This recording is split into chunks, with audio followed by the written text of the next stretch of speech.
Je donne la parole à Madame Conway-Mouret, Madame la Ministre, pour qu'elle défende son amendement, si vous voulez bien. Merci Monsieur le Président, Madame la Ministre, mes chers collègues. Alors je vais compléter les arguments présentés par mon collègue Folliot et intégrer celui du Président Perrin.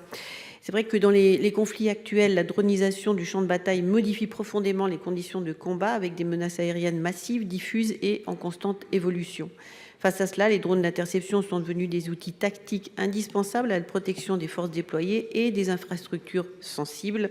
Or, ils ne sont pas directement identifiés dans l'architecture capacitaire de la loi de programmation militaire, mais intégrés dans les dispositifs globaux de lutte anti-drone. Cet amendement propose donc tout simplement de reconnaître les drones d'interception comme une capacité prioritaire à part entière et de leur associer une stratégie dédiée avec des objectifs chiffrés à l'horizon de 2030-2035. Donc, il s'agit à la fois d'un enjeu opérationnel immédiat, d'un enjeu industriel majeur pour structurer une filière nationale capable de produire rapidement et en volume ces équipements essentiels.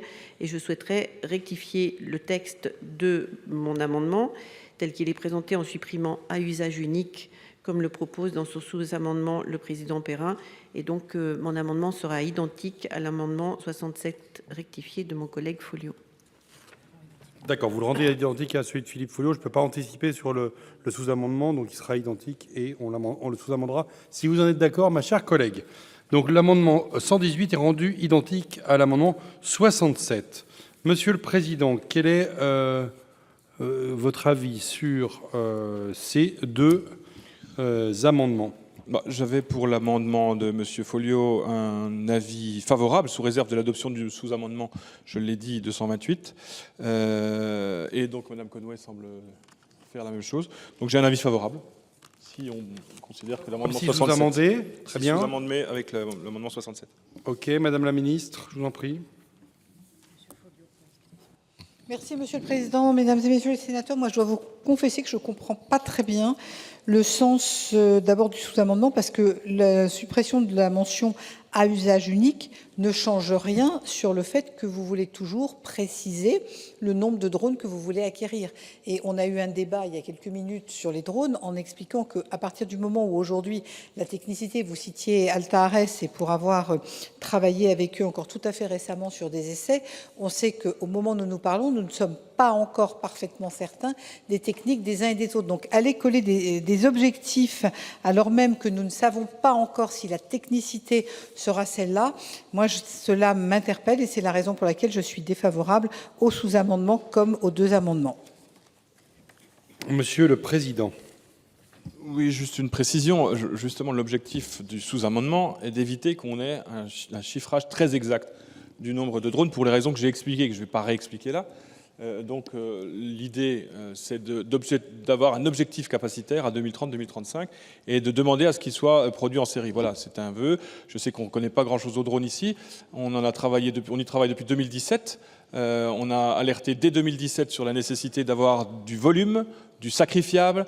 On a alerté dès 2017 sur le fait que les drones allaient devenir des game changers. Je peux encore faire une démonstration très rapide. On a fait un nouveau rapport en 2021 dans lequel, à nouveau, on rappelle le gouvernement de l'époque sur la nécessité qu'il y avait d'acheter des drones.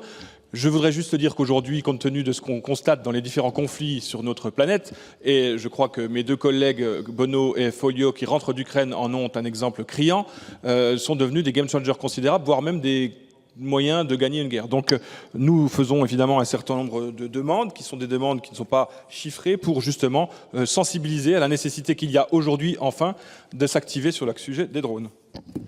Madame la Ministre, je vous en prie. Moi, j'entends parfaitement, Monsieur le Président de la Commission, la volonté de trouver des réponses en matière de drones. La seule chose que je mets en avant, c'est la nécessité qui est de dire qu'au moment où nous nous parlons, on a complètement réorganisé, comme vous le savez, la DGA, qu'on a mis en place des centres d'essai, et c'est aussi bien vrai pour des drones marins que pour des activités terrestres. Et force est de constater qu'aujourd'hui, il y a des choses qui fonctionnent, et heureusement, il y en a d'autres qui, malheureusement, au moment où nous nous parlons, nécessite encore d'être modifié. Donc c'est la raison pour laquelle aller mettre des objectifs nous interpelle. C'est simplement cela que je mets en avant et je ne vois pas concrètement ce que le sous-amendement change. D'où l'avis défavorable, c'est tout. La parole est à Monsieur Folliot pour explication de vote. Oui, juste pour dire qu'on se range en sous-amendement du président Perrin pour deux raisons. Même si 98% peut-être des drones seront à usage unique, mais effectivement, il faut prévoir la capacité et la possibilité pour certains d'entre eux de pouvoir être réutilisés. Par contre, Madame la Ministre, moi j'ai du mal à vous saisir par rapport à votre argumentation, parce que nous sommes face à un enjeu qui est un enjeu prégnant et réel. Et l'enjeu d'avoir une capacité de drone intercepteur n'est pas quelque chose uniquement pour les théâtres d'opérations extérieures, mais aussi pour le territoire national. Plus loin, dans le cadre de cette discussion, on va parler de la protection de sites sensibles. Mais cette protection de sites sensibles, elle ne pourra pas se faire avec des missiles donc particulièrement onéreux et qui demandent des capacités de mise en œuvre particulièrement sophistiquées. Donc le fait de pouvoir avoir des entreprises françaises qui ont une certaine capacité, une certaine technicité et qu'elles acquièrent aussi en Ukraine pour pouvoir donc développer ces drones intercepteurs, eh bien je crois que c'est quelque chose d'important et de fondamental. Donc, et il est essentiel de pouvoir le mettre dans cette loi de programmation militaire.